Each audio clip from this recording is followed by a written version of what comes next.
Personne ne s'y attendait. Pierre-François Veil, fils de la célèbre Simone Veil et figure majeure de la mémoire de la Shoah en France, est décédé à l'âge de 72 ans. Mais derrière cette disparition se cache une vie marquée par des combats puissants, des liens avec le monde politique et même artistique. Restez bien jusqu'à la fin, vous allez découvrir des détails bouleversants sur son parcours. Avant de commencer, pensez à vous abonner à la chaîne, activer la cloche des notifications et aimer cette vidéo pour ne manquer aucune actualité des personnalités qui marquent l'histoire. C'est une disparition qui provoque une immense émotion en France.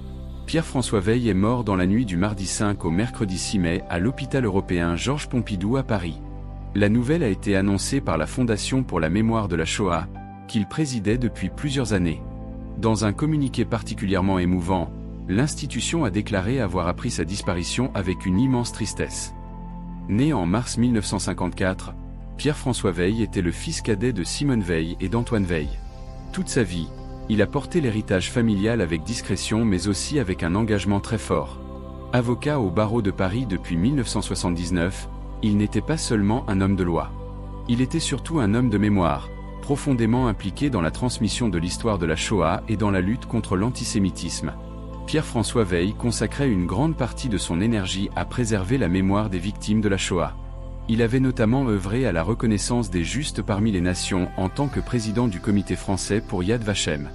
La Fondation pour la mémoire de la Shoah a tenu à lui rendre un hommage poignant, le décrivant comme un homme exceptionnel, engagé, courageux et d'une profonde humanité.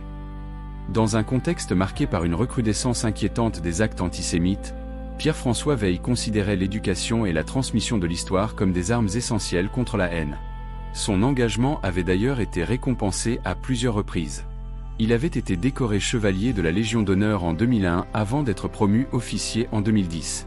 Beaucoup voient aujourd'hui en lui un homme ayant poursuivi le combat de sa mère, Simone Veil, survivante des camps de concentration et immense figure politique française.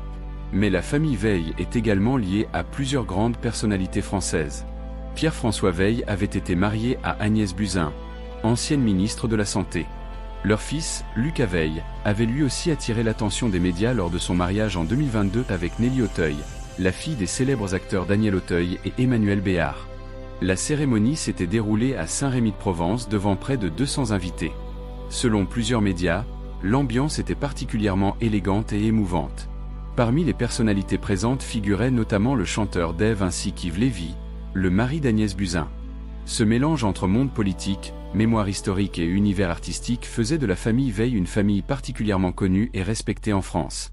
Avec la disparition de Pierre-François Veil, c'est une voix importante de la mémoire française qui s'éteint.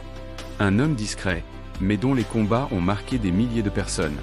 Son engagement contre l'antisémitisme et pour la transmission de l'histoire restera sans doute son plus grand héritage.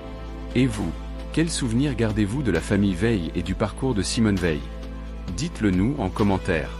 Merci d'avoir suivi cette vidéo jusqu'au bout. Si ce contenu vous a intéressé, n'oubliez pas de laisser un j'aime, de partager la vidéo autour de vous et surtout de vous abonner à la chaîne pour suivre toute l'actualité des célébrités, de la politique et des grandes figures françaises. À très bientôt pour une nouvelle vidéo.